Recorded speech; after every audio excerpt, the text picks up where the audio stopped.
titled Authorize the President to Bring into Effect the Revised Edition of the Laws of Zambia 2019, that in accordance with the laws of Zambia, Act number 9 of 1968, this House authorizes the President of the Republic of Zambia to bring into effect the revised edition of the laws of Zambia 2019 for the fourth session of the 10th National Assembly, laid on the table of the House on Friday 21st of the 13th National Assembly, laid on the table of the House on Friday 21st March 2025, and the motion has been duly adopted.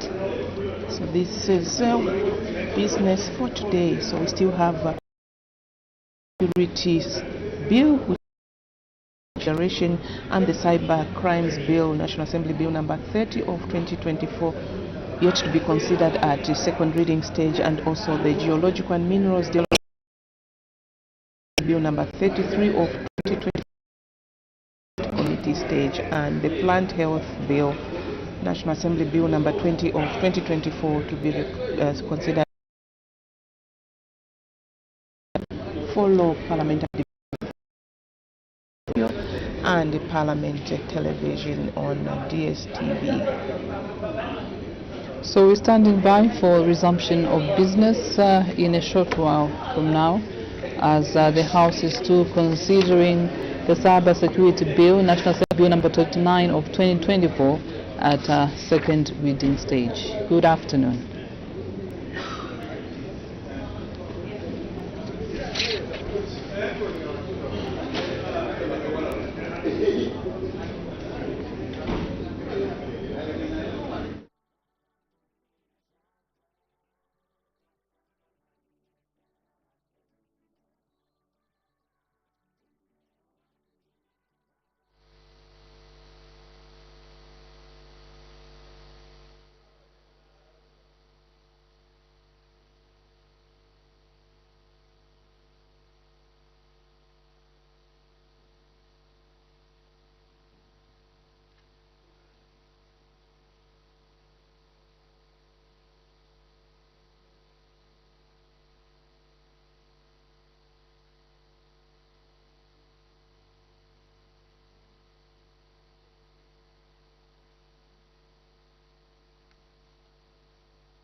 If you just tuned in, like pictures coming your way on Parliamentary television, this is the book.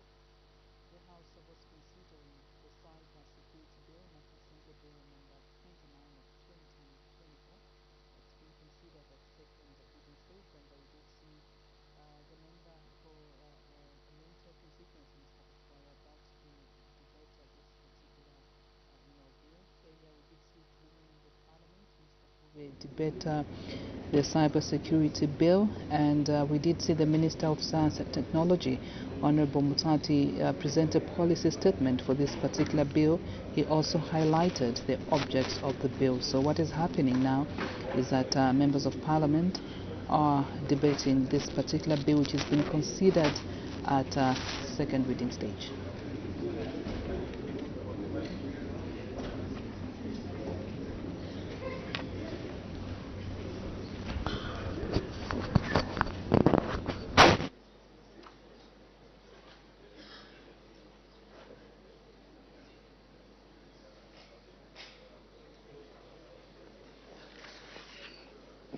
Order, honorable members. When business was suspended, the House was considering the second reading stage of the Cyber Security Bill, National Assembly Bill number 29 of 2024, and the honorable member for Lunte was about to start debating. May the honorable member continue. Madam Speaker, thank you very much for giving me an opportunity to supplement the conversation on the Cyber Security Bill. Madam Speaker, 7.0 in the committee's report, the conclusion of the committee says, however, the committee finds that the bill does not meet the required threshold to pass into law and urges the executive to defer it for further consultations and to provide adequate time for the committee to scrutinize it. Madam Speaker, based on that, Madam Speaker, this was happening on the 5th of December 2024, and government, the UPND government, after hearing the committee and other stakeholders who rejected this bill for lack of threshold, decided to defer the bill. On that day, this bill was at the second reading. Today, Madam Speaker, the bill has come on the floor of the House, second reading. Listen to the committee. Defer it. It doesn't meet the threshold to be turned into law. Government pretends to listen, and they defer it here on the floor of the House. Today they have brought it the same way it was when it was deferred. Madam, if this bill was not the same, it should have gone back to the committee. If UPND had changed anything in the original bill, it should have gone back to the committee so that the committee, as per their declaration in the report, have been given ample time to scrutinize it. UPND government has brought it the same way it went. Madam Speaker, earlier in this assembly, one member spoke to criminality of contracts. PF signed criminal contracts, and that passed. This assembly has recorded that, Madam Speaker. Madam Speaker, why should UPND mislead the Zambian people that they have withdrawn a bill so that it goes to the people for more consultations and to come to the committee for further scrutiny and bring it with the same old reports, Madam Honorable Speaker. Member for Lunte, just by way of guidance, order. The bill was not withdrawn, it was deferred. There is a difference, Honorable Member. Thank you, Madam. So please debate within the context. You may proceed. Madam, it was deferred for further consultations so that it can meet the threshold to be turned into law according to the committee. It has come back the same way it went away. Why should the UPND government mislead Zambians that they are deferring a bill for consultations, and then just 4 months later they bring it back in the same manner in which it was at the time of deferment, Madam Speaker? What type of deception is this? What amount, Madam, of deception is this by a government to its own people? Madam Speaker, this bill, Madam, should go back to the people. Order, Honorable Member for Lunte. There is another point of order. Honorable Members, if we proceed at this rate, we will lose track of the flow of the debate. But since I had not requested Honorable Members not to raise point of order, there is an indication the Honorable Minister of Information, who rarely rises on a point of order, has again indicated that. What's the point of order, Honorable Minister? Madam Speaker, thank you for the opportunity. And I was enjoying the debate by the Honorable Member of Parliament for Lunte. Madam Speaker, except when he began to mislead this House. Madam Speaker, that the bill was deferred for further consultations. Madam Speaker, as you know, the reintroduction of the bill is a creation of a platform for further consultations. Because when a bill is brought back to this House, that is when further ideas are going to be effectuated on the bill.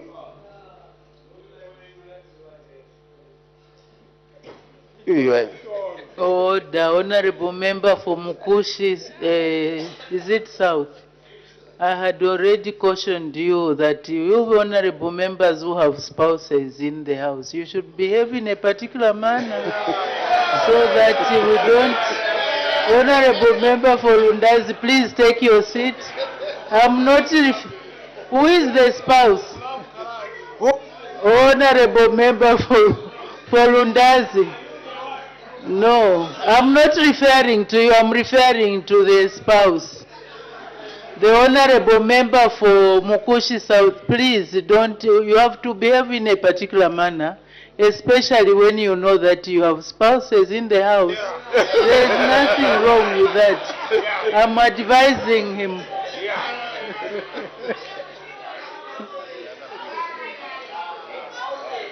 Oh, he's got spouses. Order.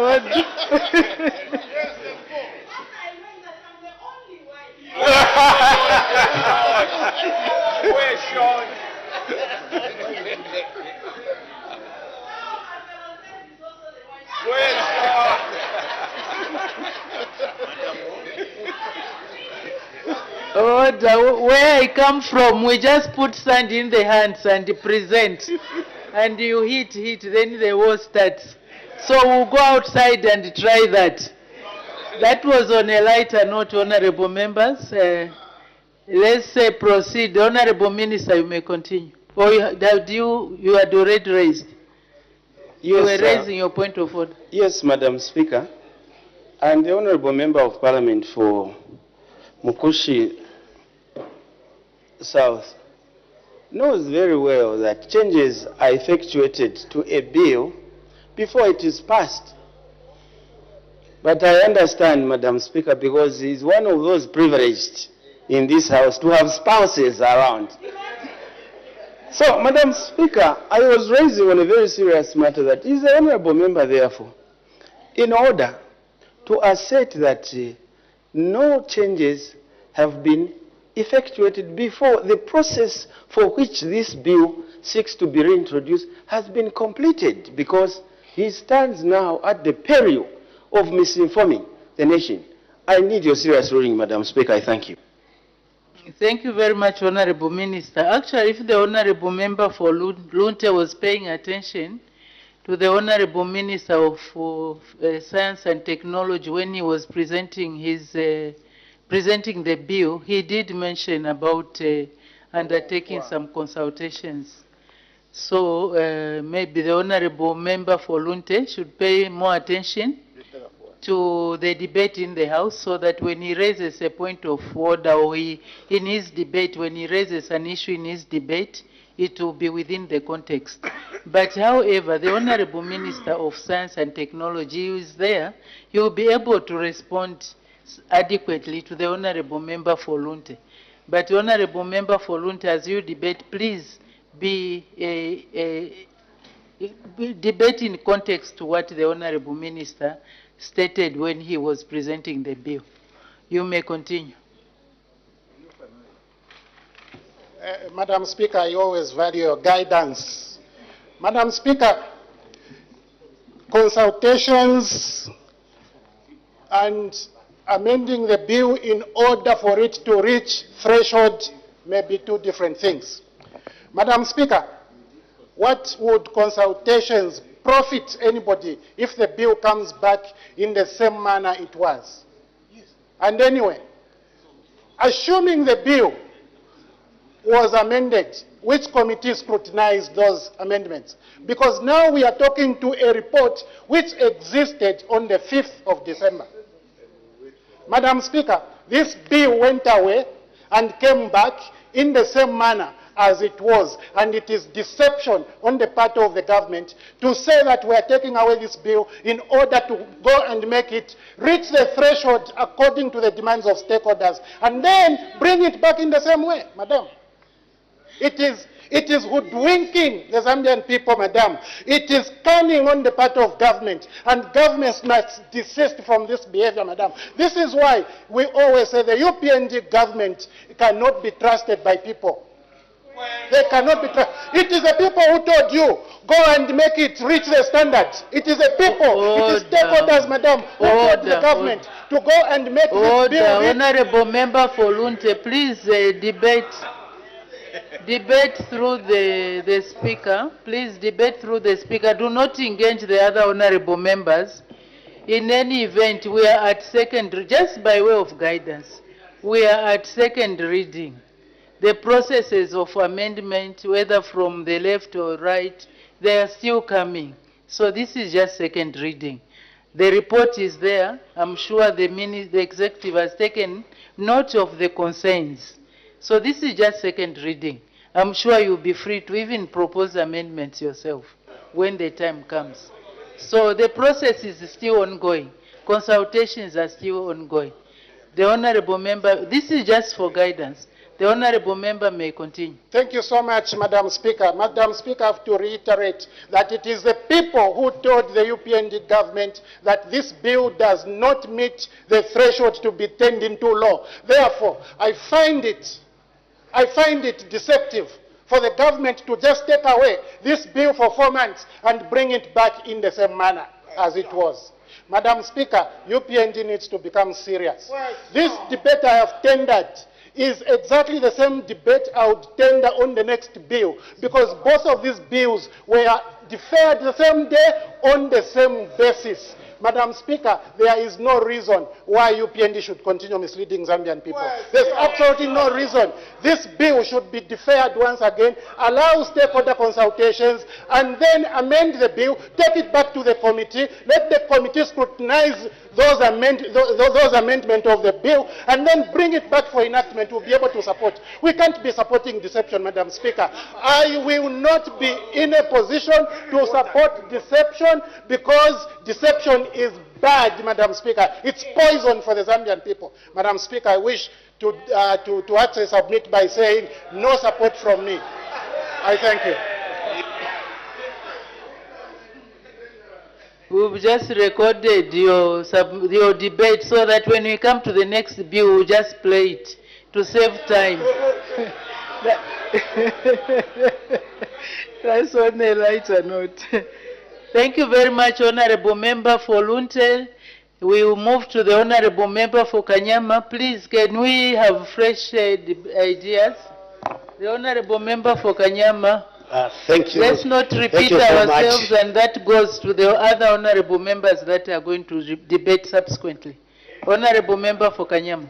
Thank you so much, Madam Speaker, for giving people of Kanyama a chance to add a voice to the matter which is being debated. Madam Speaker, from onset, I want to support the bill. Zambian people have suffered for a very long time from issues arising from social media, computer hacking, scammers, to name but a few. Madam Speaker, this bill is not the first time that it has come to this House. It was brought some time back, and because of the concerns of your committee, I want to thank the government for having deferred the bill so that those concerns could be attended to. Listening from what the minister was reading through, he made mention that a number of stakeholders were involved, a number of days were set so that people can come and make submissions. Indeed, the government is a listening government in a sense that it understands that it is actually the people that make these laws, not us here.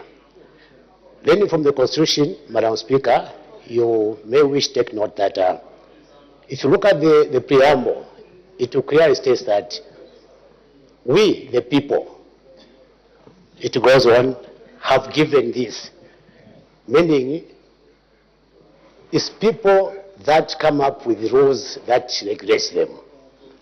And if we avoid interaction with the people, if we avoid interaction with the stakeholders, then these laws that we're making, you realize that they don't stand the test of time, in a sense that each time we try and implement them, then there will be a negative feedback. And as a result of that, you find things are not moving.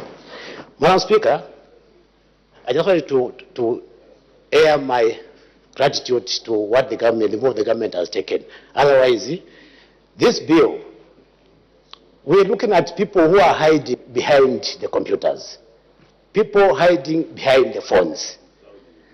This time around, Madam Speaker, of which I would want to urge, members of Parliament to support this bill, because one, a number of times people have hidden behind cameras, behind computers, just to victimize others. And this bill, I think it will come to cure that defect.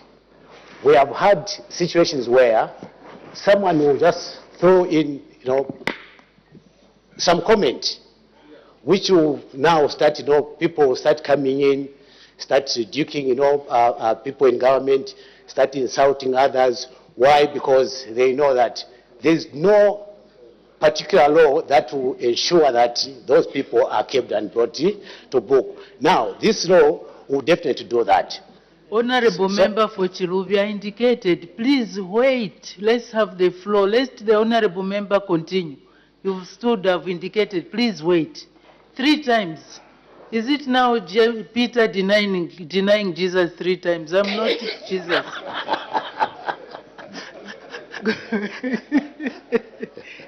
Simon Peter, why are you denying me? I've said sit down first. Yes. May the Honorable Member for Kabunyama continue. I'll come to you, Honorable Member for Chiruvi. Thank you so much, Madam Speaker. Like I was saying, a number of people have been hiding behind cameras. This time around, they'll be exposed.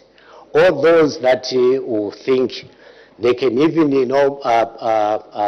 whatever they want to do outside the jurisdiction, you may take note that within the clauses, there is a provision where the agencies will be able to bring those people from those jurisdictions to come and answer to charges.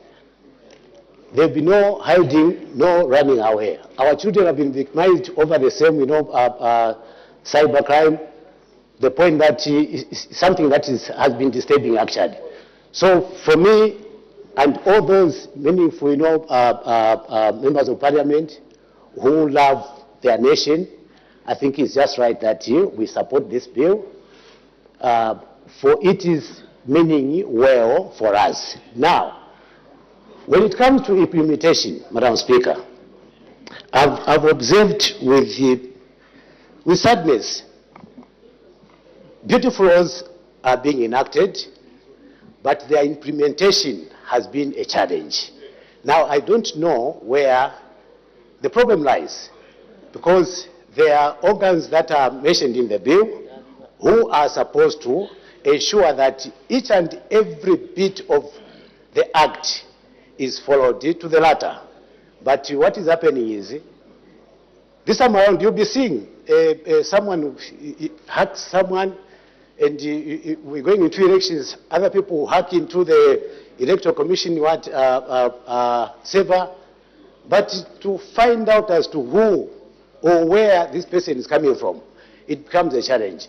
So I would want to urge the implementers to ensure that if there are any challenges that they will be facing or they are facing into implementing this beautiful bill, I think it's just right that they approach, Parliament being the representative of the people, then together we'll see how best we can help them so that this is actually actualized with this efficiency. Madam Speaker, I thank you.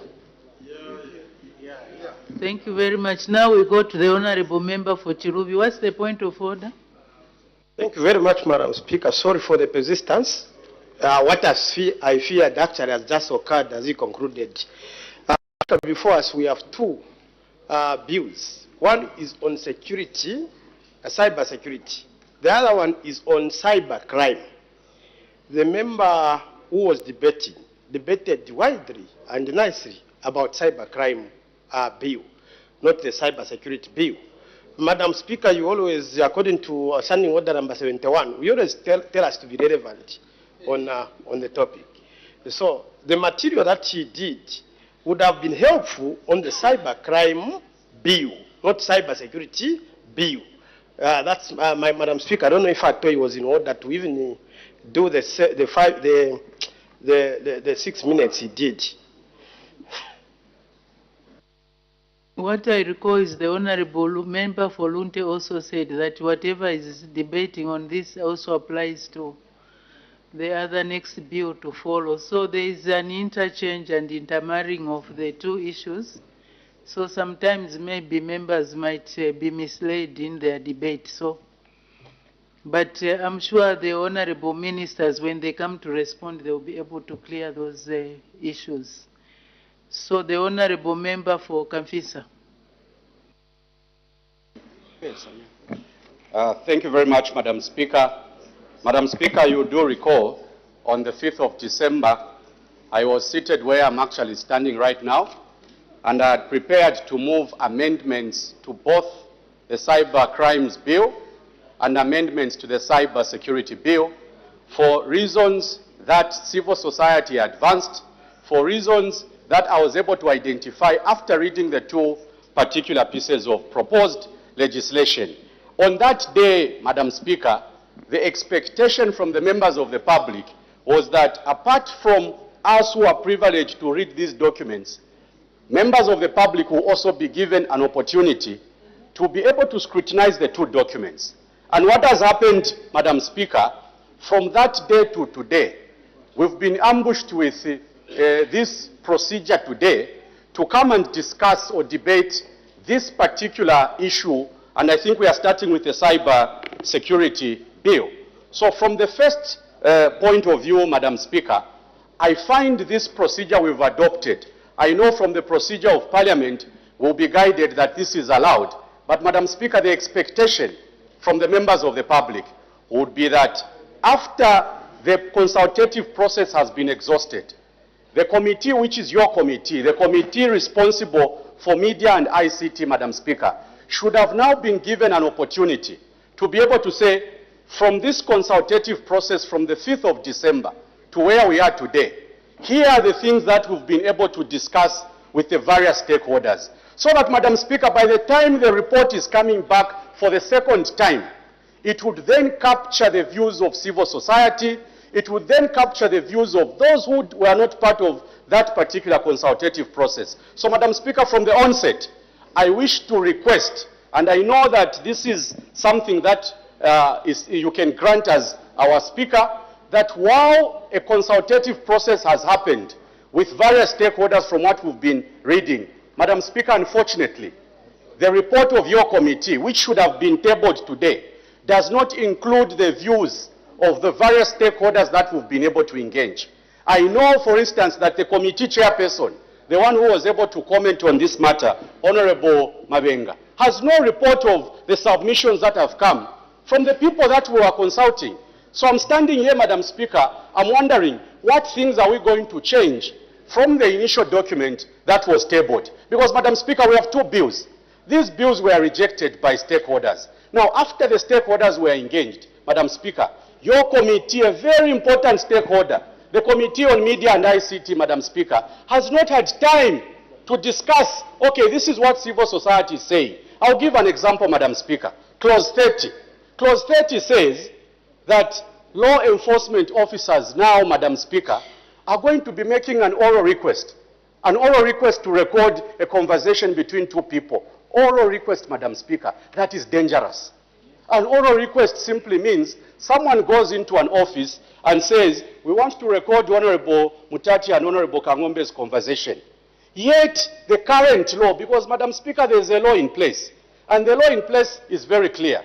If you want to record a private conversation, Madam Speaker, you first have to get consent from the Attorney General. That's what the law says. Before Attorney General grants you consent, you must prove to Attorney General that actually there is merit for this recording to take place.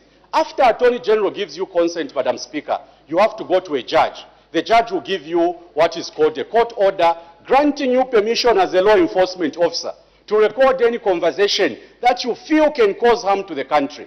Now, Madam Speaker, Clause 30 is saying all you need is an oral request. All you need to do is go to an ICT service provider, go to Airtel, MTN, or Zamtel, and tell them, we suspect person A is likely to communicate on something that can cause harm to the country.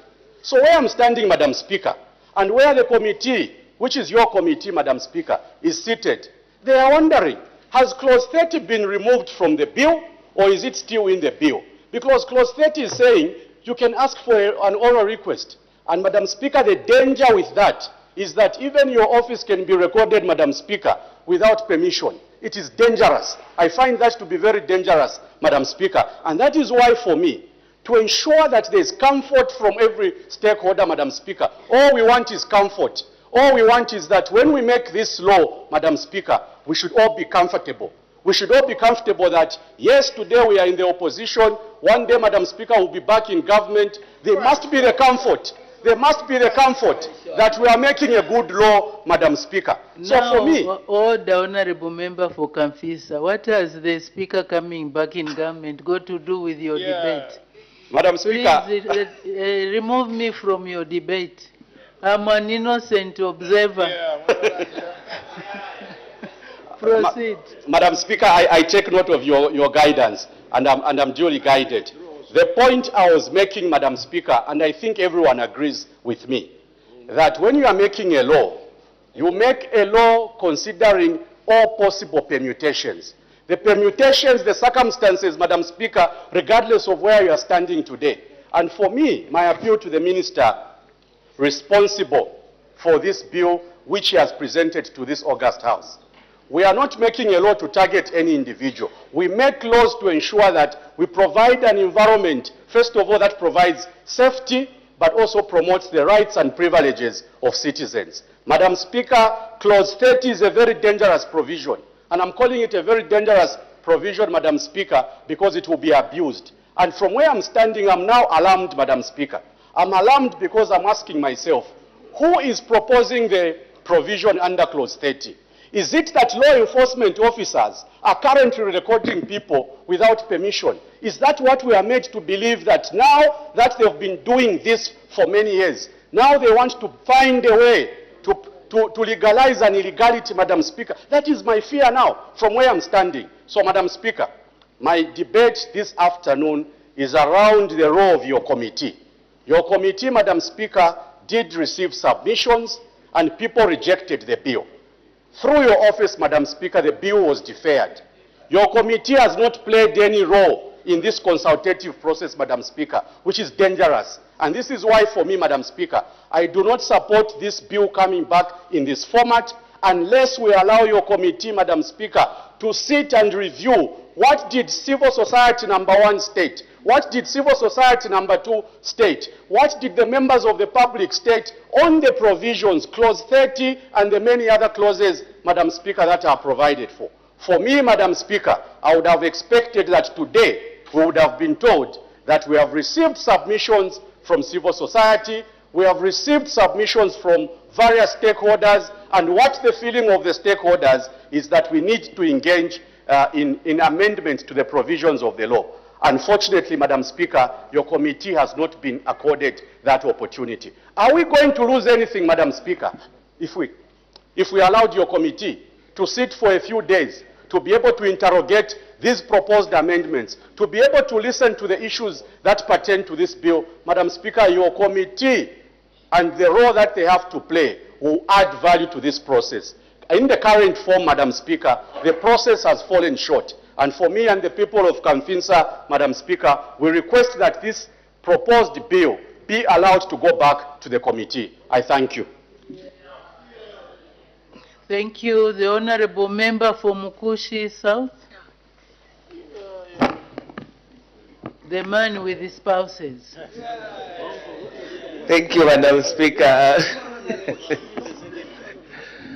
Madam Speaker, today is a very sad day because of what this bad UPND government has brought in this parliament. This is the reason why I always tell them that you are only remaining with few months to go, you are going. Madam Speaker, what we are discussing today is an illegality of the first kind. This, Madam Speaker, is an illegality which your office shouldn't even first of all have allowed even to show its face in this House.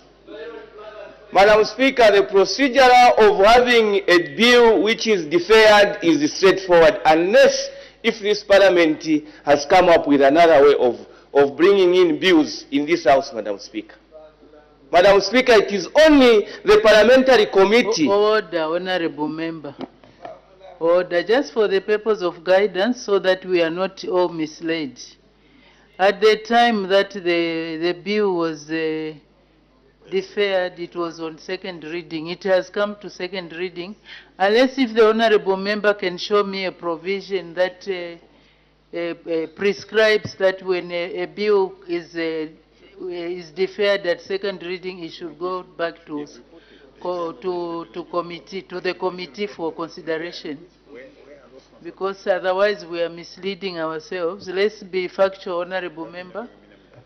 This can only be done if leave is applied for, but if there is no leave, the ministers can carry on from where they left. May you proceed. Madam Speaker, the report which we are debating, which I have on soft copy, is the report that was submitted last year in December. The chairperson, which report the committee requested for deferment, the chairperson who has presented the report today has not indicated the position of the committee for the after consultations.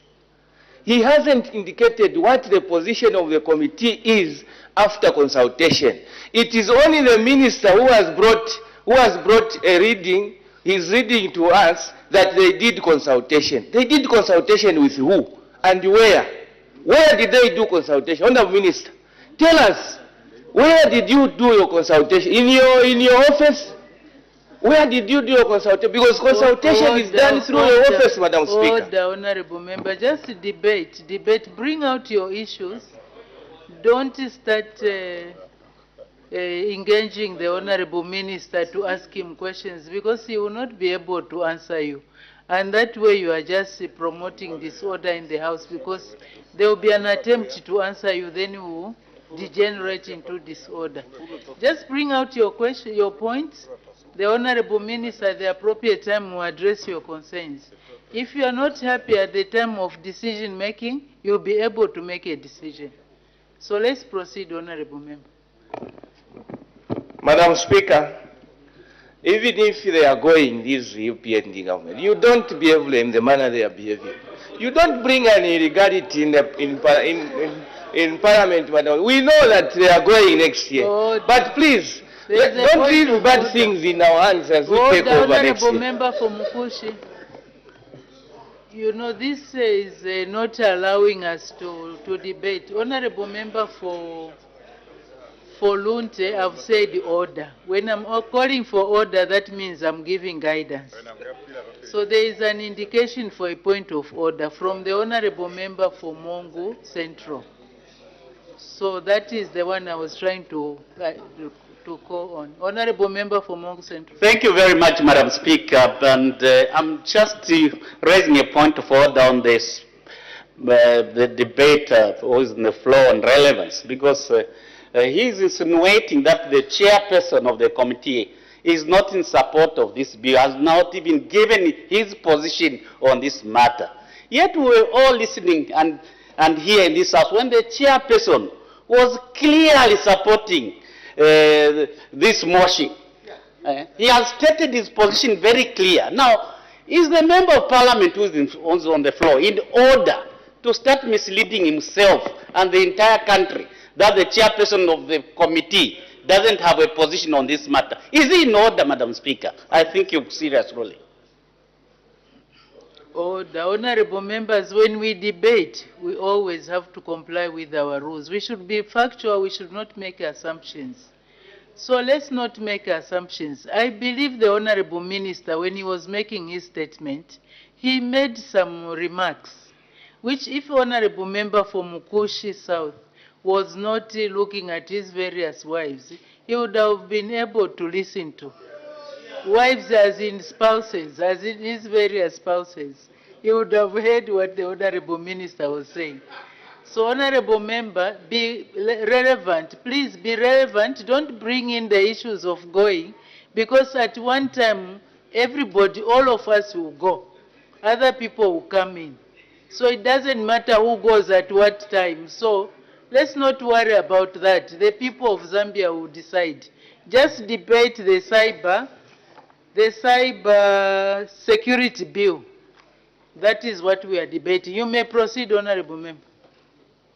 Thank you, Madam Speaker. I'm aware that the Honorable Member for Mongo is not even known by the people of Mongo. I don't even know how he found himself here. Honorable Madam Member, Speaker. no, Honorable Member for Mukush. Are you an assessor of how the honorable members are performing or what? When did you start assessing? If we were to ask you how you are performing in your own constituency, who is going to assess you? Let's be relevant. I'm giving you the last warning, honorable member. Let's be relevant, otherwise we will curtail. We have other members who want to debate. We need to make progress. Honorable member for Mukush. Most obliged, Madam Speaker. Madam Speaker, I want to re-emphasize, Madam Speaker, that...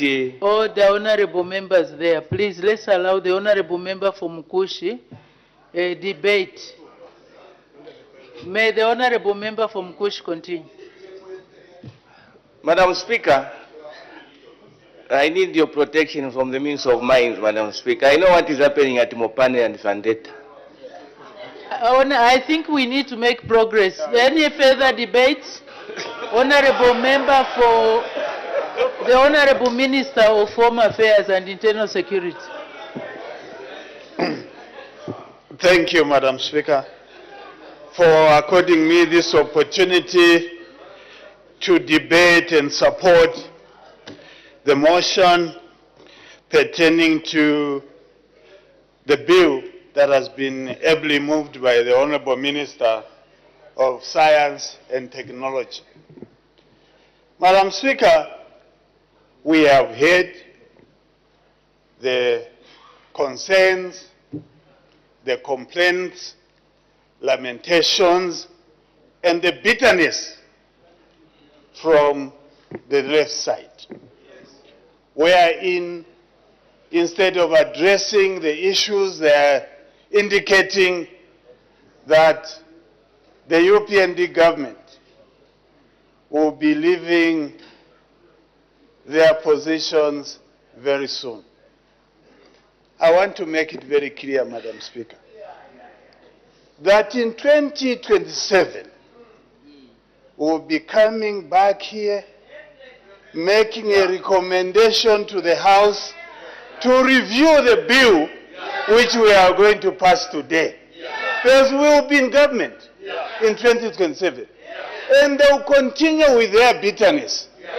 And then in Lunte, we will have a member of parliament from this side who will be ably representing the people of Lunte come 2026. Madam Speaker, this listening government listen to the concerns of the stakeholders, including the committee, that we should defer the bill and make further consultations. True to our word, Madam Speaker, we deferred the bills and consulted. And throughout our consultations, we took note of the concerns of the stakeholders who are not in this House. We have taken note.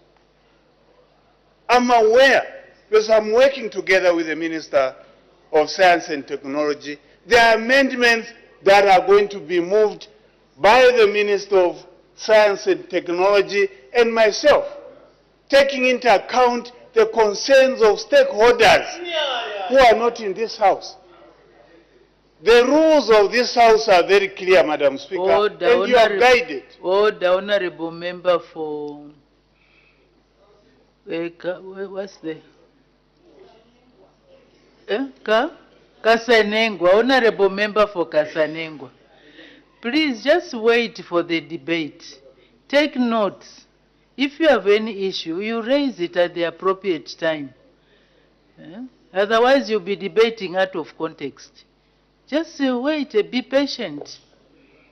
May the Honorable Minister continue. We want to have a flow so that we understand the debate properly. Madam Speaker, you have guided appropriately. The procedures of this House are very clear.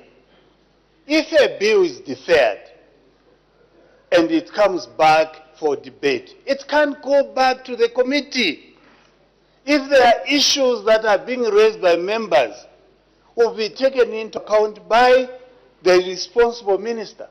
And if appropriate, amendments are going to be made.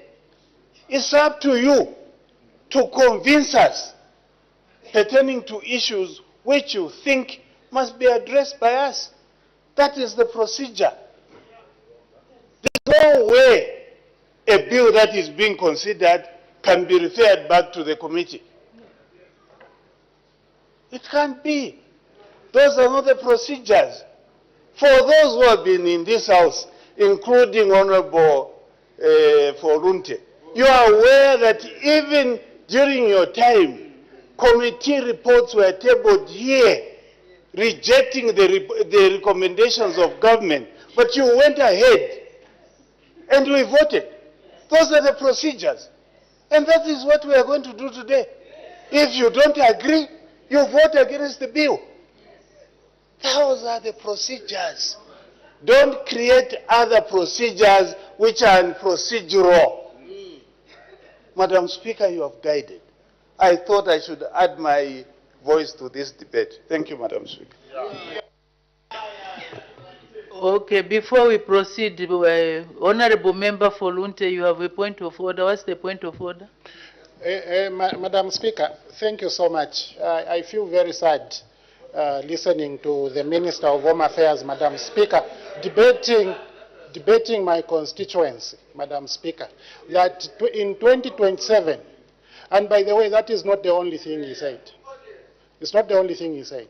The first thing he said is that in 2027 they will be reviewing this law, meaning they just want to enact it to punish people in this period. I'm sad. But the point is, Madam Speaker, why should the minister start debating an MP for UPND who will be in Lunte in 2026, as if he has assessed my desire for longevity to get old in this House, like he has become old in this House. Madam Speaker, I have a profession where I come from, and I have to leave energy to go and do other things other than what the minister has done, staying 25 years in the House and is proud, and he's saying he will be back in 2027. Is he in order?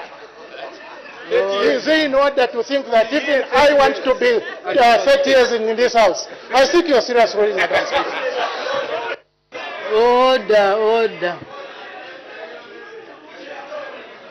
Order, honorable members. The rules, I'm tempted to call on the Honorable Minister of Home Affairs to respond to you, but I don't want the House to degenerate into some disorder. But the rules of the House say we should not debate ourselves, so let's not debate ourselves. I know there is anxiety. 2026 is coming. People are going to say this and to say that, but let's remain cool. Let's remain cool. Let's remain brothers and sisters until we cross over to 2027. Honorable Member for Lunte, I'm ruling on your point of order and you are going out. What kind of members of parliament for Lunte are we looking at? No, it's okay. It's okay. I understand. It's not easy. So I can understand. May the Honorable Minister of Science and Technology wind up debate. The Honorable Member for Lunte, because you raised some concerns, I would like you to wait for the Minister to address those concerns before you go out. Please, thank you. I hope you are not coming to fight.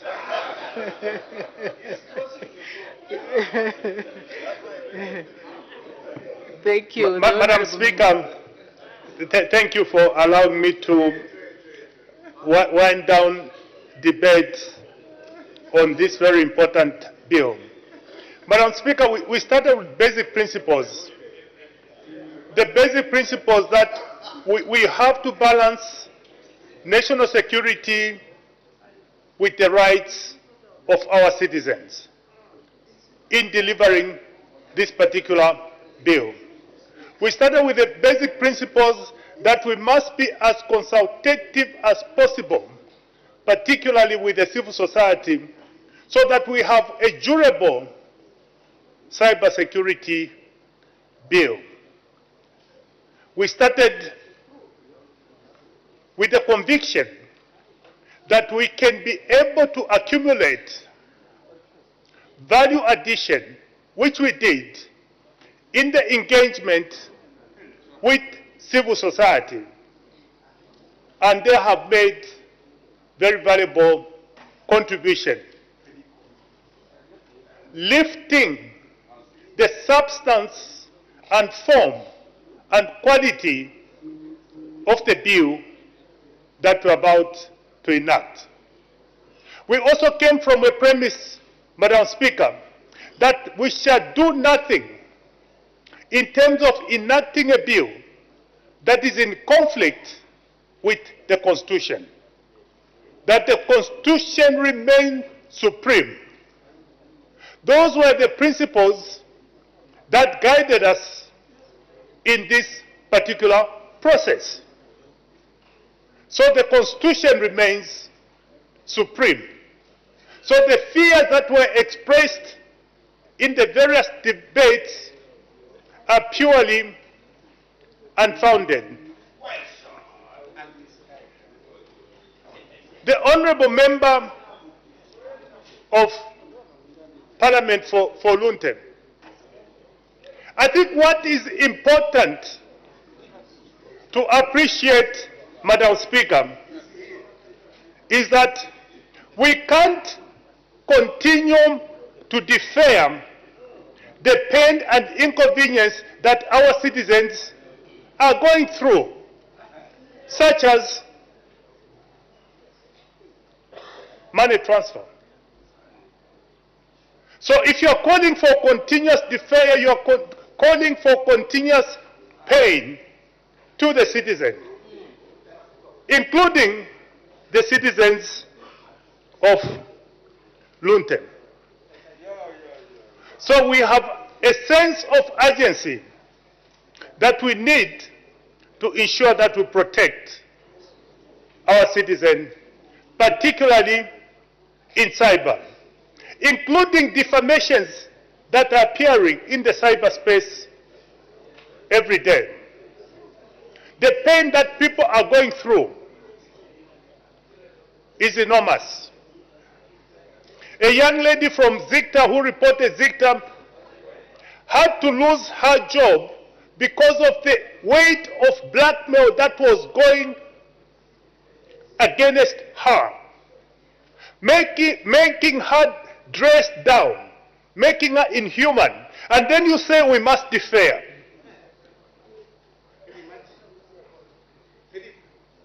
We can't, because that is not equivalent to being human. That is not humanity. And that is why President H has said his goal number one is to protect the citizen in the cyberspace. And he pushed for the urgency for us to be able to put this particular bill in place. This is a bill for the people of Zambia to protect them against a harm that is perpetuated in the cyberspace. And that's all we are doing. Now, if that is wrong, you have to tell us it's wrong to protect our citizens in cyberspace. That is what you need to tell us. That is what you need to tell us.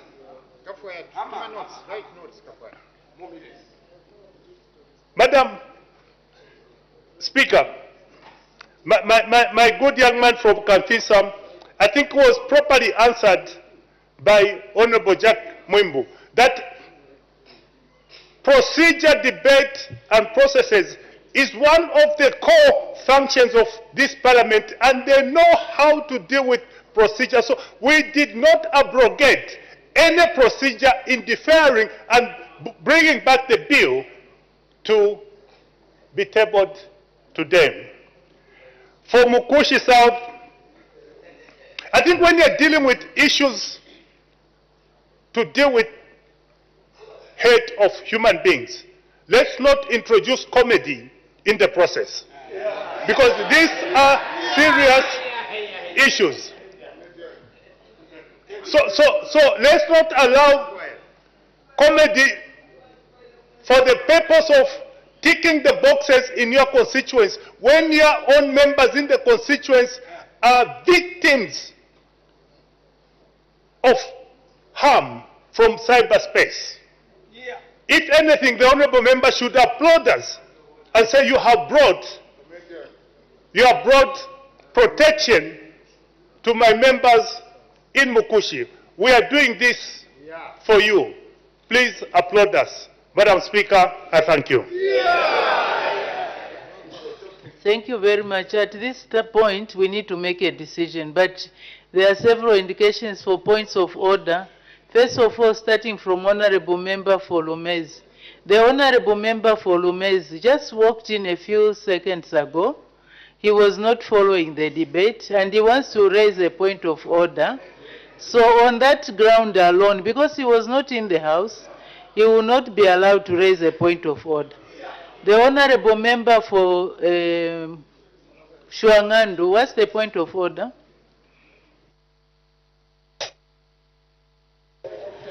Thank you, Madam Speaker, for allowing me to raise this very important procedural point of order, pursuant to Standing Order 71. Madam Speaker, the procedure demands that as the bill is going through the necessary stages, this stage the two bills are going through is the stage at which members are free to interrogate the reports from the committee, your committees, which could have been scrutinizing these bills. And from what we are learning now, these bills have not gone back to the committee. And I also want to make it clear that whilst the standing orders doesn't provide for the procedure that follows if a bill was deferred at the second reading, we have had also bills, like the bill on mines, which came from the head of state, which went back to the committee. So to say that the report shouldn't be subjected to the committee might be far-fetched. However, is the Honourable Minister, who was just on the floor, in order to insinuate that whilst members of Parliament here were performing their necessary parliamentary duty of debating the report, they were being comedians? We don't want to say that the responses were getting comical, because, Madam Speaker, we make laws for society, to manage society. And the people send us here, who we represent, have got a stake. That's why we invite them, through you, Madam Speaker, to make submissions as we are crafting the law. That's a requirement. So, is the Honourable Minister, Madam Speaker, who was on the floor, who has been a long-time member here, in order to be comical, in a way, is considering the submissions of your honourable members here? I really seek your serious guidance, Madam Speaker, because we are performing the functions assigned to us by the people we represent. I thank you. Thank you very much. That, I don't know whether it was a debate. It was a point of order which turned into a debate, but just for purposes of guidance. Let's not mix what we have done here and what happens when a bill has been passed by Parliament and sent to the President for assent. And in the event that the President does not assent to the bill, it comes back with the questions that the President wants to be attended to, and then the bill goes back to the committee.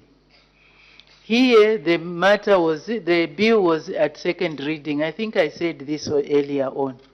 When the bill was deferred, it was at second reading. When the executive decided to bring it back, it continues at second reading. If the executive wanted it to go back to the committee, they would have applied for leave, and then that leave would have been granted. But they preferred to pick up where they left from. So there's nothing irregular about what has been done. Members who appreciate, maybe can remind themselves by looking at Standing Order 127, which specifically provides for the order, for the procedure to be followed when a bill is returned to the Assembly by the President. So that actually 128, Standing Order 128, procedure when bill is returned.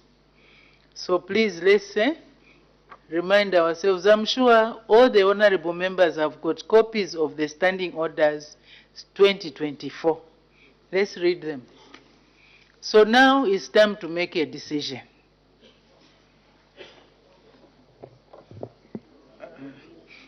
On the issue that of the comedy and what, I think the Honorable Minister was not referring to the Honorable Member as a comedian, but to what he was saying, that he was turning the whole debate into comedy.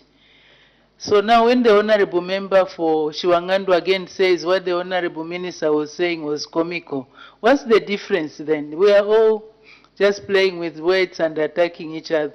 Let's concentrate on the work that is before us. Let's proceed. Let's make a decision.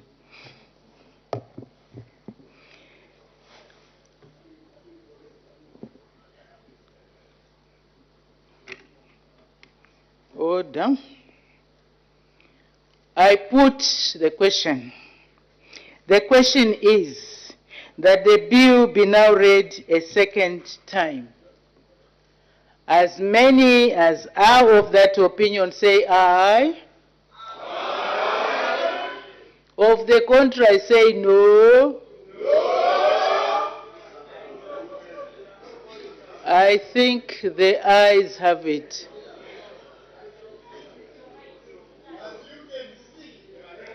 Okay, a division has been called.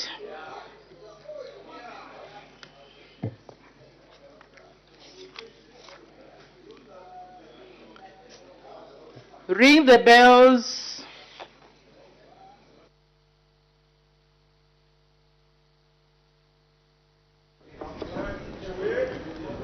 Good evening. You're tuned in to Parliament Television. The House are considering the Cyber Security Bill, National Assembly Bill number 29 of 2024 at second reading stage. We did see the Minister of Science and Technology present a policy statement regarding this bill. He also highlighted the objects of the Cyber Security Bill, and we did see quite a number of members of Parliament add their voice to this particular bill.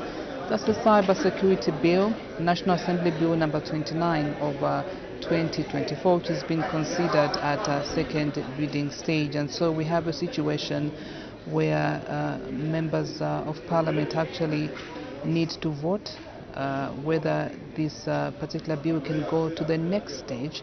And so we do have members of Parliament that are for,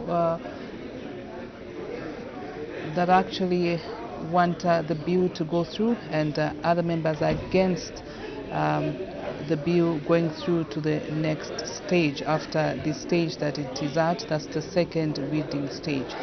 And so Madam Speaker did put a question as to whether the bill should proceed to the next stage, and a division has since been called. We will see members of Parliament actually vote electronically, either for or against the bill to proceed to the next stage. Remember, it's been considered at second reading stage. So the bells will ring for about 5 minutes, just to enable those members of Parliament that are out the chamber to come through to the chamber so they can cast their vote.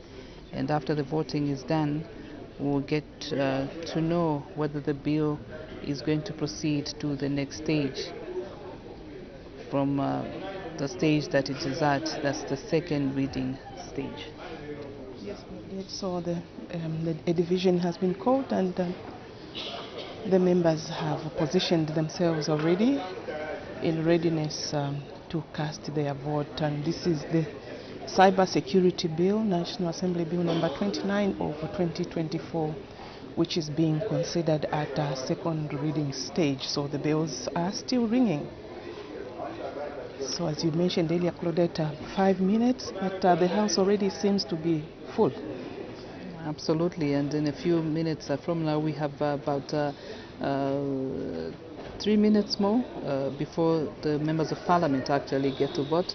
Of course, there are some other members that are slowly coming through to the House so they can settle down and get ready to cast their vote electronically. Just to mention that the House is yet to consider the Cyber Crimes Bill, National Assembly Bill number 30 of 2024, which is coming up at second reading stage. We also have the Geological and Minerals Development Bill, National Assembly Bill number 33 of 2024, which will be considered at committee stage, and also the Plant Health Bill, National Assembly Bill number 20 of 2024, to be considered at report stage.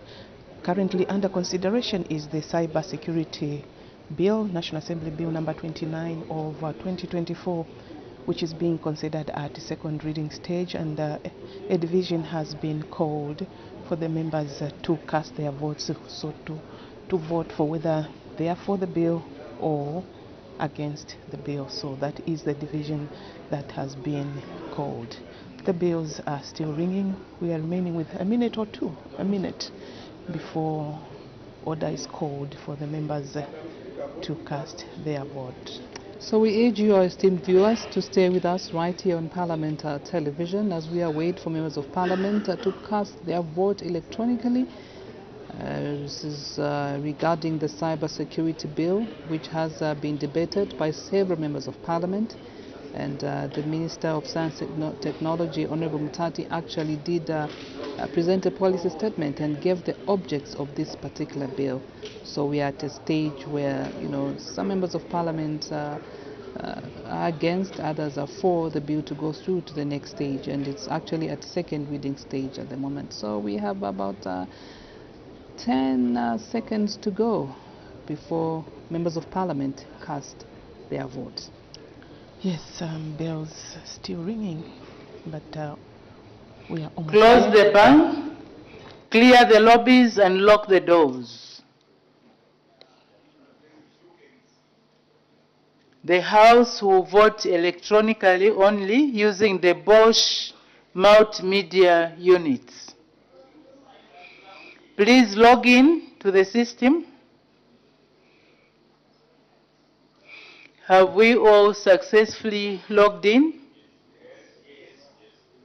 When you hear the paging sound, the vote has opened and the voting screen is displayed on your microphone unit. Select the present key. Are we together? Select the present key. On top of the right side of the screen, you will see the words, "Please cast your vote." Select one of the options, yes, no, or abstain. Once you have selected one of the options, you will see the words, "Vote has been cast," on the right side of the screen.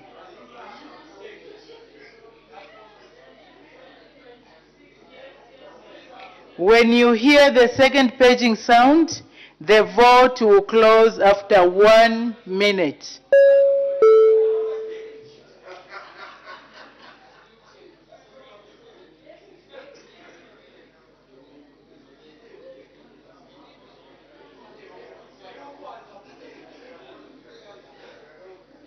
One minute.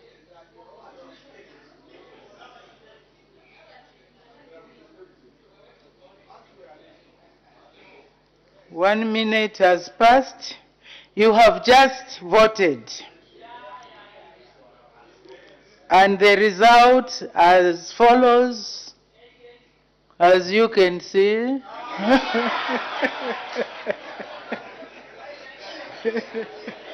Can I have the results? Okay, the results are as follows. Abstain, 0. No, 30. Yes, 59.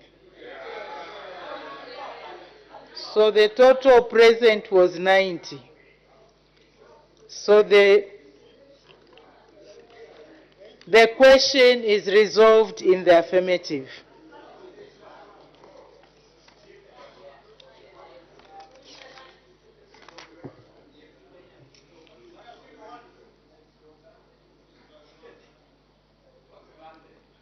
The question has been resolved in the affirmative. We make progress.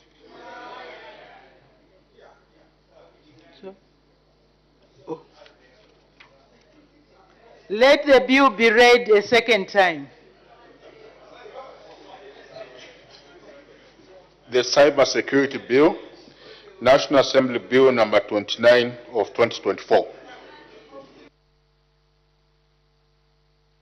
Let's follow the proceedings. Committee stage to be taken when? Madam Speaker, Thursday, 27th of March. The bill, the committee stage to be taken on 27th March 2025, which is a Thursday. Next order.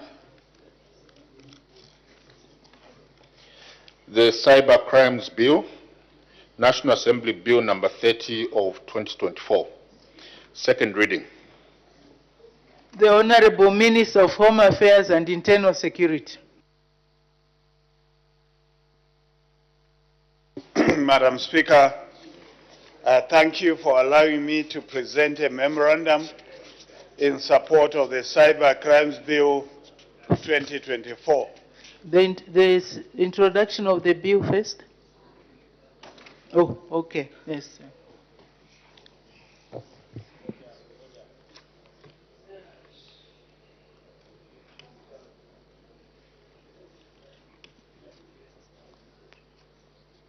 I wanted to say something, but I will not say. About sureties going in, you would have gone in as a surety.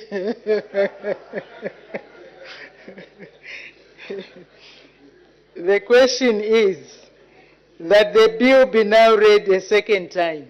Any debate? The Honorable Minister of Home Affairs and Internal Security. Madam Speaker, in recent years, we have witnessed a rise in the abuse of the cyberspace targeting our citizens. People from all walks of life are being targeted by unscrupulous elements who exploit the convenience of digital platforms to perpetrate fraudulent schemes. In the digital age, the Internet has become a pivotal tool for information sharing, communication, and conducting business online. Because of the connection between cyberspace and everything we do daily, our lives are more dependent on it than ever before. There are numerous opportunities for innovation and economic development in the digital age. The Internet has empowered our citizens, giving them the tools to connect, share, and innovate. With greater power comes responsibility. However, the Internet also presents unprecedented challenges with the devastating impacts on our lives, such as ruined lives, tarnished reputations, and lost livelihoods due to cyberbullying, online harassment, and cyber attacks. Cyber attacks targeting businesses and governments have the potential to disrupt entire economy and undermine national security. There is a need to strengthen the legal framework to ensure that the internet is not abused by unscrupulous elements. Madam Speaker, Illegal Cyber Crimes Act needs to be clearly described and prohibited by law. Under the moral principle of no crime without law, a person cannot be punished for an act that was not prescribed by law at the time the person committed the act. Despite our previous efforts, which included the establishment of the Zambia Information Communication Technology Authority, ZICTA, and implementation of the Cyber Security and Cyber Crimes Act, the misuse of the internet remains a growing concern. Therefore, to more effectively handle these new threats, we must fortify our legal framework. The internet has been misused by some people to deter the nation from important national issues. As a government, we are dedicated to make sure the internet continues to be a tool for good rather than harm. Madam Speaker, the Cyber Crimes Bill 2024 has the following objectives. A, provide for offenses relating to computers and computer systems. B, provide for the protection of persons against cyber crimes. C, provide for child online protection. And D, provide for matters connected with or incidental to the foregoing. Madam Speaker, the cybercrime law identifies standards of acceptable behavior for information and communication technology users, establish social legal sanctions for cybercrime, protect ICT users in general, and mitigate or prevent harm to people, data systems, services, and critical infrastructure. It will also protect human rights, enable the investigation and prosecution of crimes committed online, and facilitate cooperation between countries on cyber crimes matters. The cybercrime law will provide rules of conduct and standards of behavior for the use of the internet, computers and related digital technologies, and the actions of the public, government, and private organizations, rules of evidence and criminal procedure, and other criminal justice matters in cyberspace, and regulation to reduce risk and or other mitigate the harm done to individuals, organizations, and infrastructure should a cybercrime occur.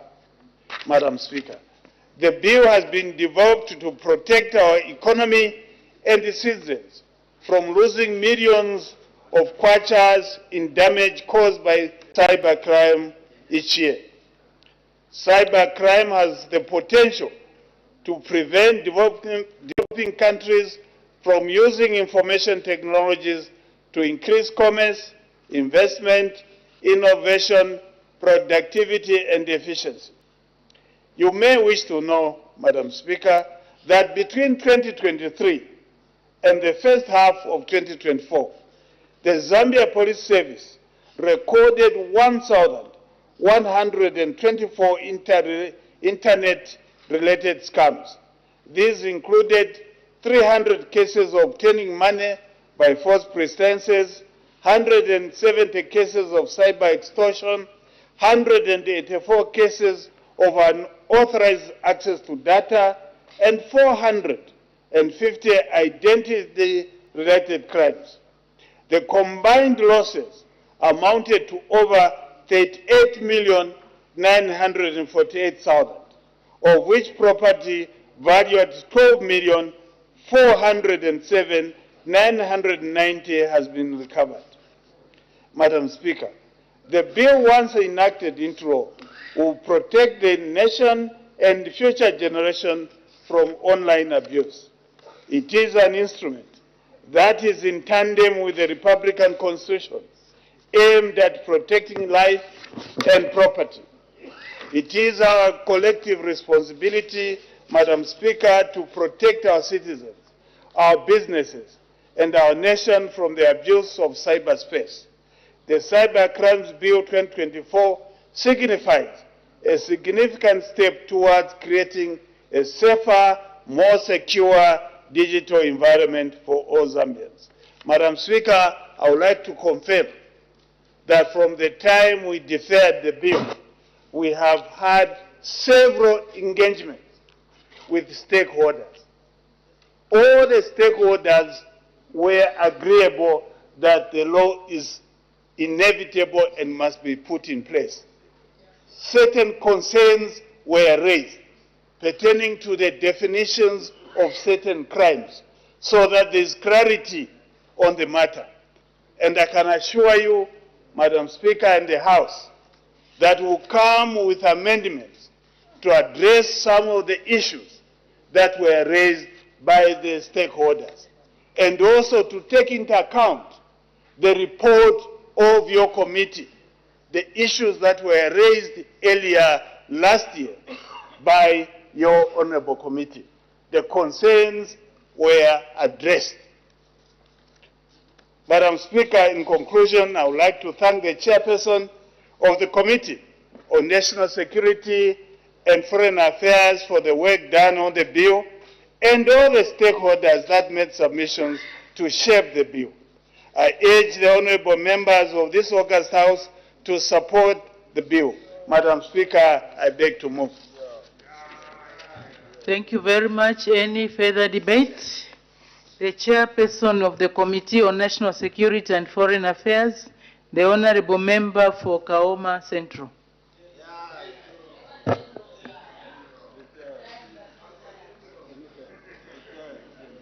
Madam Speaker, the Committee on National Security and Foreign Affairs was tasked to scrutinize the bill, the Cyber Crimes Bill, National Assembly Bill number 30 of 2024, referred to it by the House on 29th November 2024. Madam Speaker, I will not waste the House's time. This bill is similar to what was being discussed or being debated earlier. We take note of the submission by the Honorable Minister, and therefore, just for record, to mention that the bill was rejected by the stakeholders, and it was also rejected by the committee, but we have taken note of the further submissions by the Minister, and therefore, we'll leave it at that.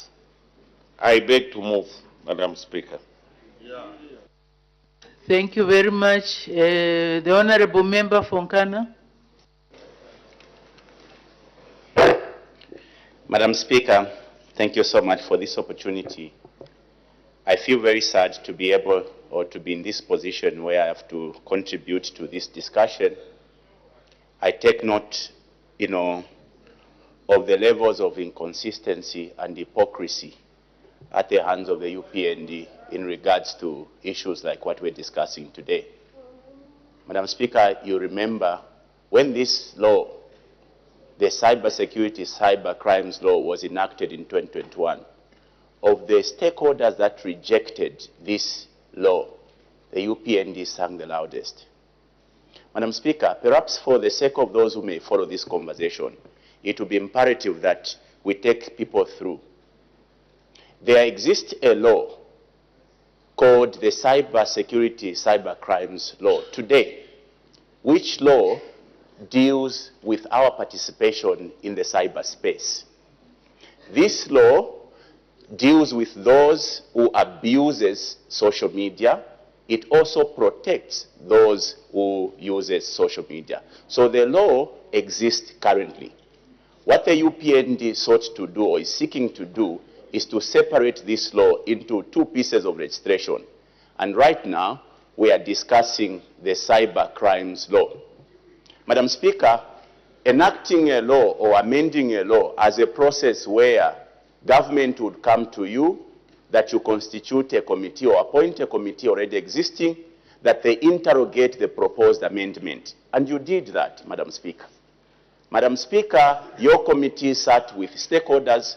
Interestingly, your committee in the report laments the time frame given for them to scrutinize this proposed amendment, because they were only given 2 days. Now, this is a law that affects every Zambian. This is a law that affects our fundamental rights, the freedom to speech, the freedom to express ourselves. This is the law that the UPND are trying to over-regulate, because there exists already a law that regulates this space. It is inconceivable for people to suggest that the abuses on social media cannot be, policed. There exists a law today, Madam Speaker. I'll give you an example, Madam Speaker, because what the UPND are basically trying to do is to over-regulate this law, over-regulate the use of social media. In short, what they are basically trying to do is to make it very difficult for the Zambians to participate in social media. That is basically what they are trying to do. And I'll give you examples, Madam Speaker.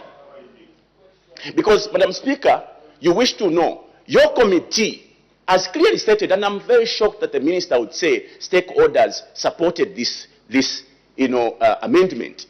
Madam Speaker, your report on page 6, the committee's observations and recommendations says the committee notes that witnesses who appeared before it did not support the bill.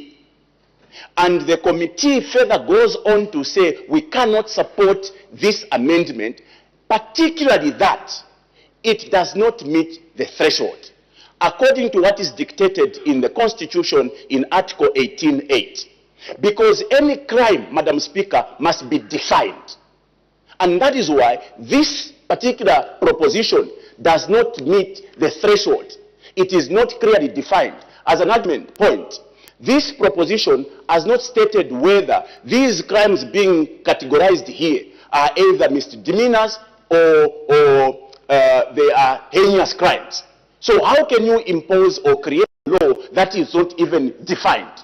And that is what misdemeanors, sir, there is a misdemeanor and a felony. A misdemeanor is a small crime.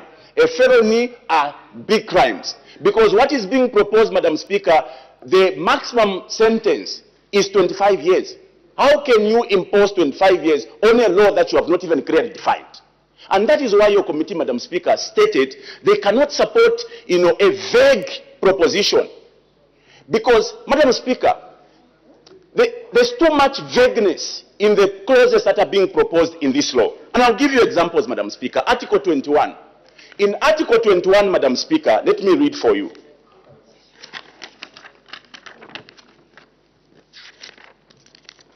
In Article 21, Madam Speaker, Clause 21, they are saying, the clause prohibits a person from intentionally or without lawful authority transmit electronic conversations to deceive or mislead people.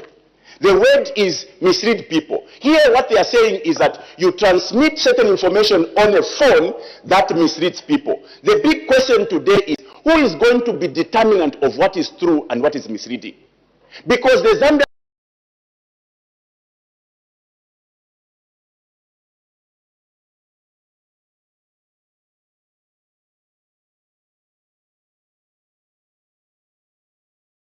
true.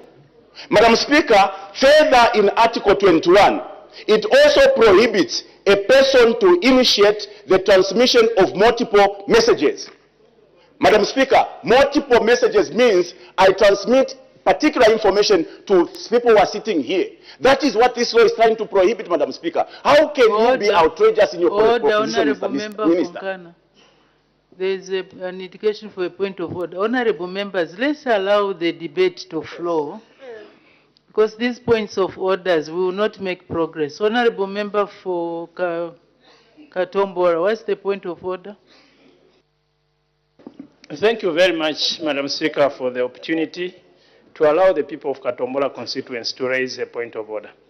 Madam Speaker, this is the people's house. There are a lot of people that are following. The privilege of debating, Madam Speaker, should not be extended to breach Standing Order number 71. Is the Honourable Member for Nkana, who is debating now, Madam Speaker, in order to say the UPND are known to be liars, is in order to proceed in such kind of a debate, and should such information grace the record of this Parliament? Madam Speaker, I seek your serious ruling as to whether he is in order to mislead himself and cause such information to grace the Hansard. I seek your serious ruling, Madam Speaker, and I thank you. What I heard was the Honourable Member Fonkana withdrew the use of the word liars and instead used deceive, known for deceiving. But still more, I don't know if the Honourable Member for Fonkana has got what he's stating is factual, and whether, if it's factual, whether he has proof which he can tender to show that the UPN government are deceivers. Let's be factual, honourable members, and let's stick to the motion. That is, we are debating. Let's be factual. Honourable member, you all first wait. When you are guided, then you continue. May the honourable member Fonkana continue. Madam Speaker, there is a lot of repressiveness in the clauses that are being proposed here. And I've just given you an example of article, or rather clause number 21. Madam Speaker, when you suggest that whatever is being transmitted should be subject to whether it is true or not true, whether it is misleading or not misleading, and you want to punish people by a measure that cannot even be clearly defined, let me remind the House here, the law does entitle people to opinions. And opinions are not facts. Opinions are subjective. They give rise to a debate. But in this proposition in 21, you are proposing, the law is proposing that anyone who's going to give an opinion that will be considered to be misleading, the UPN will criminalize them. How, Madam Speaker? What sort of a country are we building? Okay? Let me end because of time, Madam Speaker, because I would have spoken to a number of things. Well, why do we enact laws? We enact laws so that we can cure what is infringing on people's rights and freedoms. There is already an existing law, okay, Madam Speaker, which is the Cyber Crimes and Cyber Security Law. I want to pose it to the UPND. If you invited stakeholders to submit to this proposition and they all refused, if you brought this issue to the MPs by way of a committee and they all refused to go ahead with this law, who are you trying to make this law for? I have never seen a people that will want to make a law for themselves, because we make laws for the people.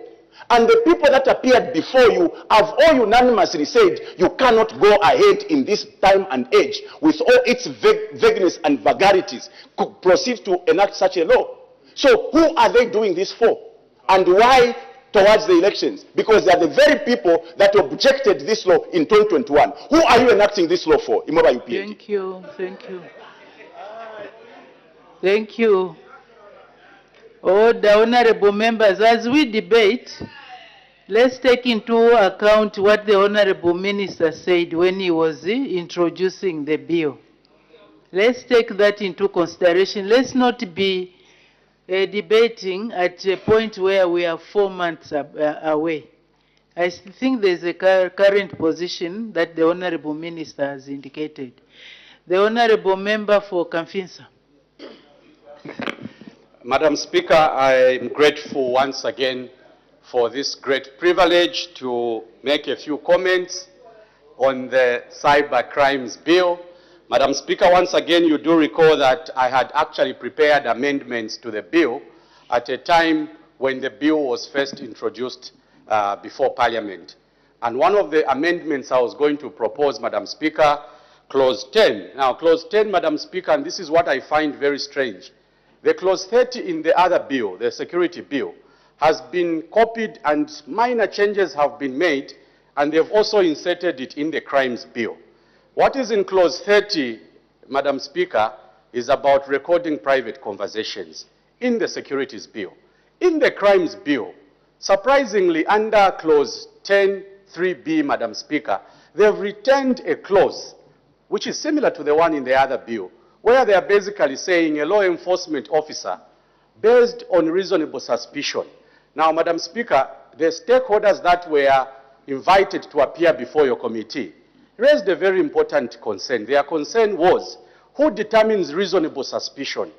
Who has the liberty, who has the wisdom, who has the tools to be able to analyze that here there is reasonable suspicion that person A and person B are going to cause harm to society? Madam Speaker, Clause 10(3)(b), which is actually in this bill we are discussing, once again I want to use the word, will be abused. It is a very dangerous provision, Madam Speaker, because it does not provide a safeguard. What safeguard must be provided, Madam Speaker? The Minister in his policy statement said one of the objectives of this bill is to protect people's rights. Now, Madam Speaker, we can't protect people's rights if we are going to allow a clause as dangerous, a clause which says reasonable suspicion, based on reasonable suspicion, Madam Speaker, people can be recorded. That I find to be very dangerous, Madam Speaker. And if we are going to pass this bill into a law, Madam Speaker, I for one will not be part of it if that provision is retained. And I want to put it on record, Madam Speaker, that if this is the bill we are proposing to be enacted into law, the people of Kamfinsa who want to be on record will move an amendment, Madam Speaker, to ensure that that particular provision, Clause 10(3)(b), which says, based on reasonable suspicion, a law enforcement officer can record a private conversation. Madam Speaker, these are the fears. These are the fears that people have out there. And it may sound to be a very easy and non-controversial issue, Madam Speaker, but it borders on the rights of citizens. I don't think that we are creating a law based on the dynamics today. We are creating a law that is supposed to be useful today, Madam Speaker, 5 years from now and 10 years from now. How should the law be structured, Madam Speaker? You can't ignore the current provisions in the existing law, Madam Speaker. This Parliament already enacted a law which combines both the security and the crimes aspect. And in the current law, Madam Speaker, I want to repeat what I said earlier. Attorney General gives you consent. He is satisfied. The Office of Attorney General must be satisfied that here there is need to record a private conversation. Once Attorney General says, we are good to go, you go to court. The judge will also be able to say, I think that you have brought to this honorable judge a reasonable request. A court order is granted, Madam Speaker. The reason why the Attorney General and the High Court judge have to be involved, Madam Speaker, is because we've had litigation in the past. What has been happening in the past? If people are recorded and they find that there is a violation, Madam Speaker, the state has been sued, and the Attorney General has to defend an officer who has misconducted themselves. So AG's office is very key, Madam Speaker. The High Court is very key, so that we safeguard not only the rights of citizens, Madam Speaker, but we also ensure that state officers, the officers that have to represent people in the line of defense, Madam Speaker, do a correct thing. So, Madam Speaker, from the voice of Kamfinsa, our proposal, and this will come, we are going to move an amendment, Madam Speaker, provide for the existing provision. You go to Attorney General, he clears you, then you go to the High Court to get a court order. That is what we propose should be in the proposed crimes bill. Lastly, Madam Speaker, Clause 21. Clause 21, Madam Speaker, just to simplify it, we all do forward messages. I think all of us, sometimes when you receive a message, it has to do with a particular issue. We do forward messages. It's a common practice that messages are forwarded. The law, Madam Speaker, under Clause 21, is proposing that if you initiate, and the word is initiate, and you begin forwarding messages. I don't know how many WhatsApp groups, Madam Speaker, as Member of Parliament, I forward messages on so many things, development, different aspects, Madam Speaker. The law is saying when you initiate those forwarded messages, Madam Speaker, and there's reasonable feeling that those messages will cause some form of harm. Clause 21, Madam Speaker, is saying that that is an offense. And this is why, Madam Speaker, we need to qualify what could be forwarded and what can't be forwarded, Madam Speaker. Because, Madam Speaker, the rights of our citizens, Madam Speaker, will be infringed upon. And for me, this is why I'm asking, can we qualify these offenses, Madam Speaker? The intention can be good, Honorable Minister, because there are people who may forward something that may be dangerous. But can we ensure that these provisions are qualified, Madam Speaker? We need the comfort. For me, Madam Speaker, I want to be on record. I support the objectives because the objectives are clear. But when you look at the accompanying clauses, which clause is supporting objective number 1? Madam Speaker, there is a bit of ambiguity. And that is why, Honorable Minister of Home Affairs, we know that you have to provide an environment, regulations that safeguard our people's rights. But let's not abuse these provisions. How do we ensure that these provisions are not abused, Minister? Let's qualify these statements. Let's ensure that if there's a punishment that has to be imposed, let's qualify it, Madam Speaker, so that once we vote on these provisions, we all need to be on record that we supported something. 10 years from now, I want the comfort that when I stood on the 25th of March, Madam Speaker, I supported provisions that will protect future generations. And this is why, Honorable Minister, I'll be reluctant to support the bill in its current form without the necessary amendments. Once again, Madam Speaker, the people of Kamfinsa do not support the bill unless the necessary amendments are made to capture the views of our people. I thank you once again. Thank you very much. The Honorable Member for Lumezi. Thank you so very kind, Madam Speaker, and permit me from the onset to appreciate you, Madam Speaker, knowing very well that in this House, if there is a report that I support wholeheartedly is your report, Madam Speaker. Your report speaks to the now and the future.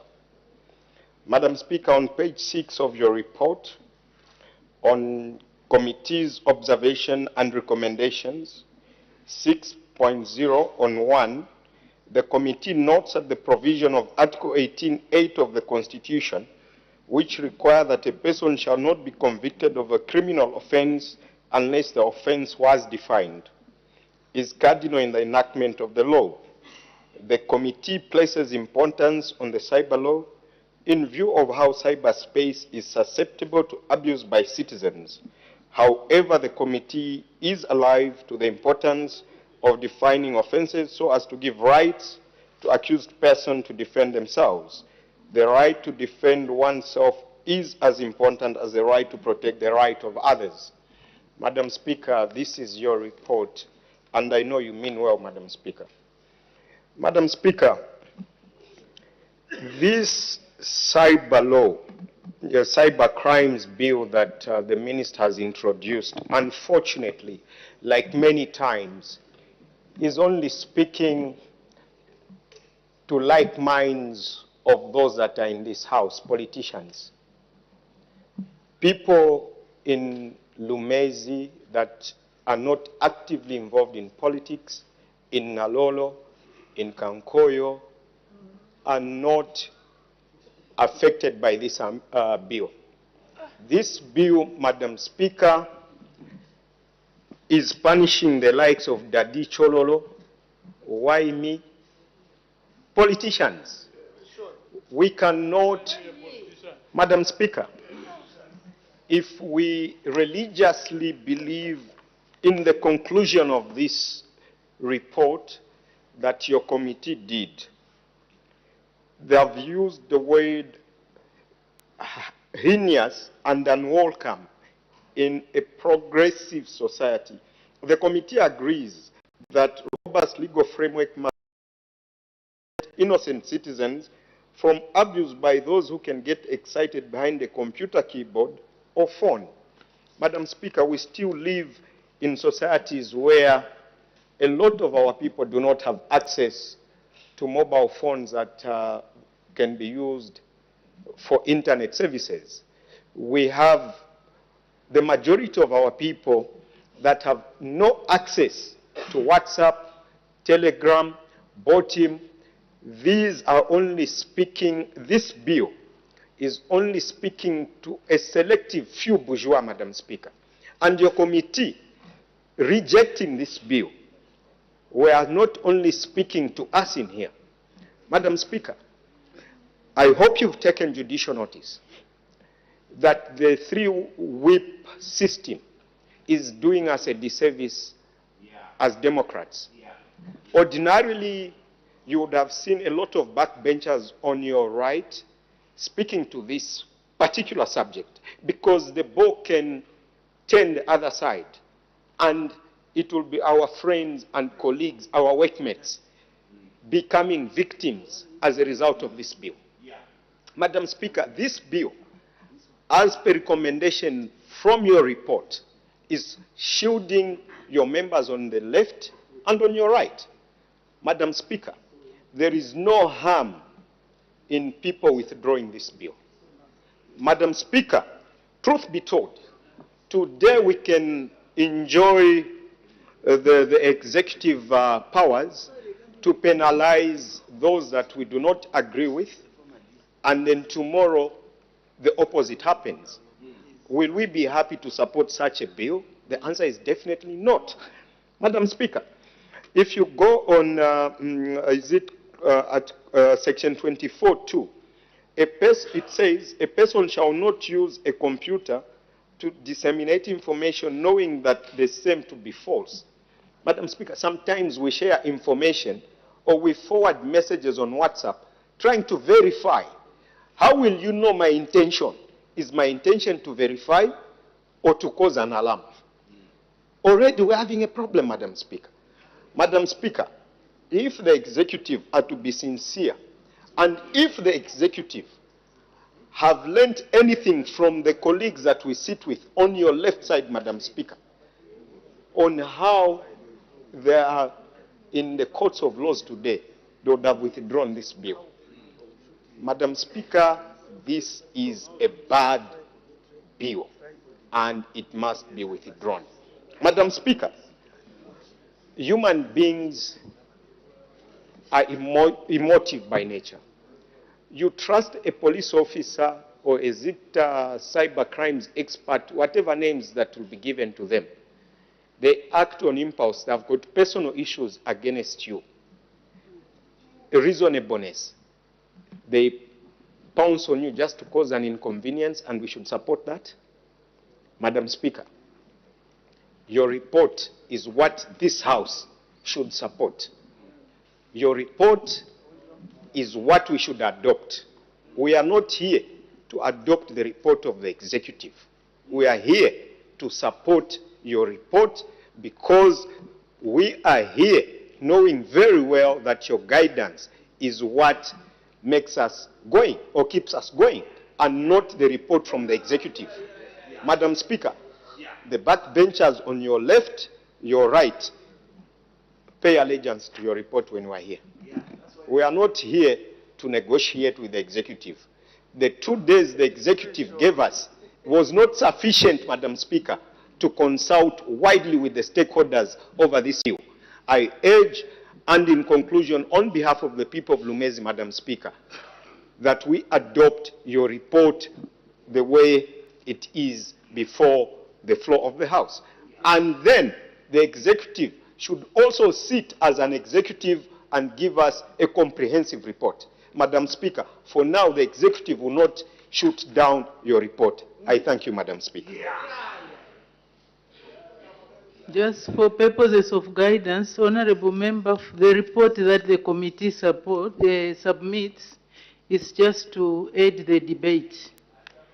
It's not Honourable Member from Koshi South. Huh? What is your problem? Huh? Have you seen me bathing in water just now? Huh? Some comments are not welcome. And you know that what I'm saying is a fact. The report of the committee is submitted to aid the debate. It's not binding on anyone. And also, honourable members, as we debate, I hope honourable member for Lumezi, you were in the House when the honourable minister was presenting. So if you had listened, but sometimes it's better to wait and see what has been presented At the right time, then you make a comment. You can either object or support. But to make an assumption that nothing has been done, I think we are proceeding on a wrong premise. The Honorable Member for Shuangando. Thank you, Madam Speaker, for permitting me time to make a few comments reluctantly. And I want to start by declaring interest, Madam Speaker, that these abuse that I've got direct interest in, being the person that brought the bill, which had combined the two bills we are considering now, 6 years ago, to this August House. And so my debate will be in form of just encouraging the Honourable Minister to ensure that what the committee has recommended in their report, as you have alluded to, is adhered to. Because I remember when I brought this bill and the interest it drew from my honorable successor sitting there as leader of opposition and representing the honorable members and stakeholders from outside. Honorable Minister, the same stakeholders you spoke for still remain the same. And they're the same stakeholders that have raised concerns. So you are in a better place yourself to ensure that their concerns are addressed. Because it's very important that as we formulate laws, they don't create tension within society. I appreciate the need to ensure that the cyberspace is safe and secure for our citizens. But also that as we do that, the privacy of our citizens is equally granted. And that we don't leave room for the enforcers of the law to abuse the law. Because that's where the issues are emanating from. I have concerns myself with the fact that you have split the bills. Because even the Honourable Minister who was presenting the other bill, that I cannot imagine what enforcement mechanisms are in his ministry to be effective. Because by and large, you depend on the Minister of Home Affairs. So, Honourable Minister, the committee, here we are conflicted because we have got a responsibility to support your committee. The Speaker's committee, when they sit to scrutinize, and I appeared before the committee, Madam Speaker. The limited time they had to scrutinize the bill has got an effect.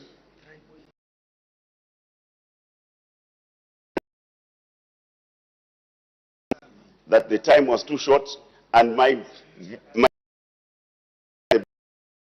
that you were going to allow consultations, so that as the committee was coming back, they would have given us a position that would have been comforting to the honourable members and the members of the public out there. Like I've said, Madam Speaker, the stakeholders, very key. Probably, if I listened to the stakeholders, I wouldn't be here. So you have got an opportunity, Honourable Minister, to ensure that you carry the stakeholders on board. Because they are very critical. You have the numbers, yes, to pass the law. But what society also does is very key. Here, numbers you may have, it's a simple majority, just like we have the other one, which has passed. But how does it become applicable to the people that you are making the law for, is what is very important. So, in addition to the assurances, we would like to know the amendments that will be made to address the concerns that have been raised by the stakeholders, including my honourable colleagues who have spoken before. Because like the Speaker said, we are guided in what we do regarding the bills by the reports that come from the committees. That's why they are there for, Madam Speaker. We can't ignore their recommendations. And so we need to be helped so that the committee doesn't feel like they were just sitting and they can recommend. Here we can choose whether to respect their recommendations or not. And I wouldn't want to be part of the members to take that route, because then we are subtracting from the work that we are supposed to do as honorable members. So my plea, Madam Speaker, is that the committee recommendations must not be put aside. They should form the basis for you, Honorable Minister, to proceed on what you intend to do. And if it feels that you don't go to the next stages, you have got, you in here did request, I am here as an example.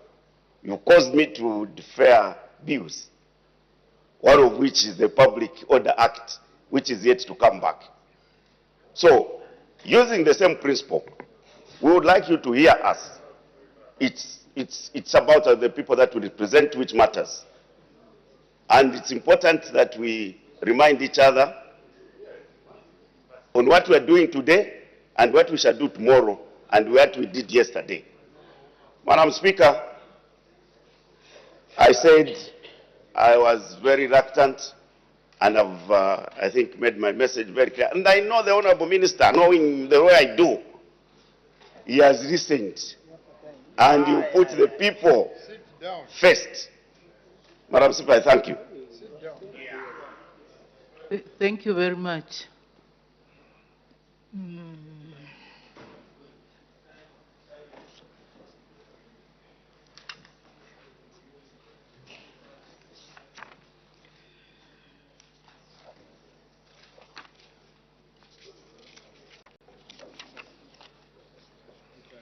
As the time is 18:55 hours, I interrupt the proceedings and business stands adjourned.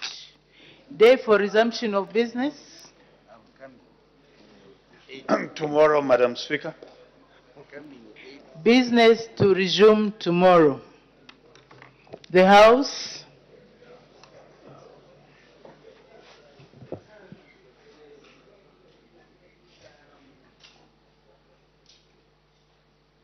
Is now adjourned.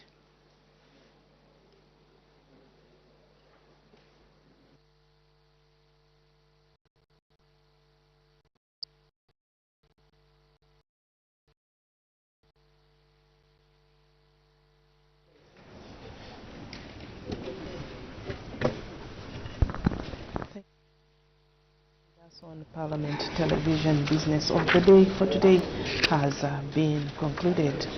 And before we end our live broadcast, we look at what has been discussed in the floor of the House.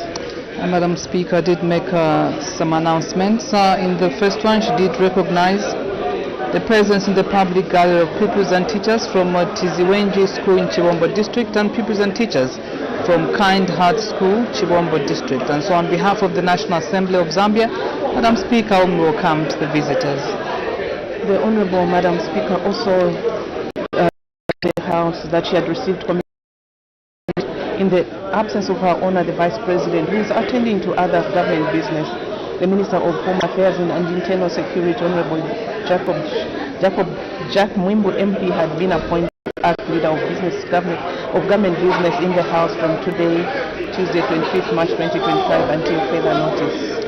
In the other announcement, Madam Speaker did remind the House that when the Cyber Security Bill, National Assembly Bill number 29 of 2024, and the Cyber Crimes Bill, National Assembly Bill number 30 of 2024 came for second reading on Friday, 6th of December 2024, the Honorable Ministers of Technology and Science and Home Affairs and Internal Security, respectively, sought leave of the House to defer the bills to allow for further consultations, and the two Honorable Ministers were now ready to proceed with the bills, hence their inclusion on the order paper for today. And after those announcements, there was a ministerial statement that was rendered by the Minister of Energy, and this is on the alleged decision by AgroPure Investments Limited to fill up the reserve tanks at Tazama pipelines, thereby blocking the storage of cheaper fuel by other stakeholders. And this was in response to the